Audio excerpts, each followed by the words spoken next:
stunned at the discipline of our speakers. It's unprecedented, really. Thank you very much. And I turn to our final panelist, who I think will address us from his chair, Mr. Lesser from the German Marshall Fund. Thank you very much. It's very good to be here. Let me maybe say, with my, as you can probably tell, I think I'm the only American probably on, maybe in the room, I'm not sure. But certainly from a transatlantic perspective. We won't hold it against you. That's okay. Thank you. Maybe offer you some thoughts from a transatlantic perspective, but also perhaps in the end to say just a few words about what I think the Trump administration, how it might see the region and what it might do. And just a few thoughts. First, as you've already heard in different ways from different speakers, Southeastern Europe is maybe among the regions most exposed to the kinds of changes that we've been talking about this morning. It's not necessarily producing all of these security challenges on its own. There are some that flow from the region, internal challenges of different kinds that we've spoken about, but you're very exposed. And of course, in that exposure, it makes it all the more important to have these multilateral connections for deterrence and defense. You have a mix, I think, of some immediate challenges and also some long-term ones, and I'll say more about Russia in a moment. But I would simply say that one of the big changes in our thinking now should be that we're not simply dealing with problems of crisis management. There are those, of course, but it's more than that. Some of the chaos around the region, especially in the Eastern Mediterranean, if you think of Syria, Iraq, these are likely to be situations of durable chaos. They're not going to be resolved anytime soon. They're not just about crisis management. And so our strategy, and in thinking about the exposure here, has to go beyond that and take on board the fact that some of these places may simply never go back together again. And we'll be producing spillovers of political violence, refugees, foreign fighter phenomenon, all of that for many, many years to come. Even some elements of stability in the region that we've taken for granted, I think we need to avoid being complacent about. Aegean stability, for example. George Papandreou mentioned this at the very beginning. It's been an enormous benefit to have a détente between Greece and Turkey. Is that fraying?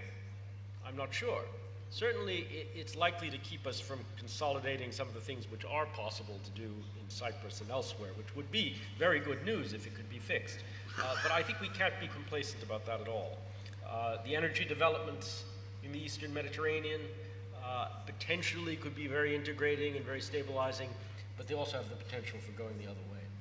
The second point I'd make is that, and this goes to one of the questions on our agenda, is great power competition back? I don't know if great power competition is back. Certainly great power friction is back in a serious way. You have some countries in the region themselves who aspire to a larger role, like Turkey, to think about that. But to talk just a moment about Russia, I think, and much has been said already, I think there are some real risks here that go beyond simply Russia's regional policy or the propensity to intervene in domestic politics. It's simply the lack, compared even to the Cold War, of strategic understanding with Russia, any strategic engagement with Russia, but also risk reduction. I mean, simply the risk of accidents, of things going wrong in the Baltic, in the Black Sea, in the Eastern Mediterranean, is something that we need to come to grips with. And not much is happening, and the relationship deteriorates by the day, and countries like Montenegro, NATO as a whole, are exposed to the consequences of that. In a very different form, if we think much, much further ahead, if we were to have this conversation, say in a decade's time, I think it would be impossible to have it without a Chinese on the agenda. China is simply coming into the region as an investor, as a political actor, potentially as a security actor in a much more serious way. If it does even a fraction of what it's planning with its One Belt, One Road, it will end up here, or it will start from here. But this is one of the terminal points. Many other things have been mentioned. Just on the political question, it seems to me as a third point, we're witnessing in many societies a revolt against the elites, but also a revolt against elite projects. And those elite projects include things like further enlargement, projects of integration, trade agreements, new security arrangements, all sorts of things which require some pushback against sort of populism and the forces of renationalization. I would say even in my own country, you see this in Trump's rhetoric. That makes it much more difficult to manage these kinds of problems, including in NATO. Finally, maybe just a word about Trump. There's a lot that can be said, and there's virtually nothing that can be said. I mean, a lot that can be said in the sense that he has said a lot. I mean, what I would say to you, my own view, is that he's backed away considerably from some of the very extreme things that were said during the campaign, especially with regard to NATO, with regard to Europe. From your point of view here, this is all very positive, of course. But I think we would, in a sense, be kidding ourselves if we didn't realize that there are some new forces abroad in Washington. They didn't start with Trump. I don't know how many of you might have read President Obama's rather remarkable interview in The Atlantic shortly before he left, but he was already criticizing some of the conventional wisdom from the foreign policy establishment. In a nutshell, the Trump worldview, well, we'll have to see, but clearly it's about hard power rather than soft.